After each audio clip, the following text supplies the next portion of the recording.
Hey everyone, welcome back to the channel.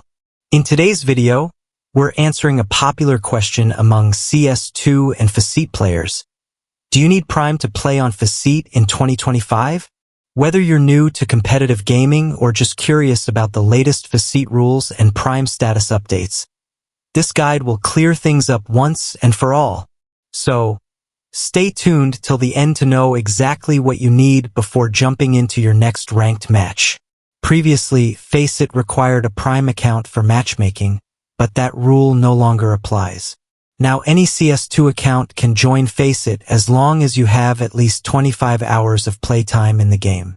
If you're new to CS2 or haven't logged many hours yet, you'll need to reach that milestone first. And that's it for today's guide on whether you need Prime to play on Faceit in 2025.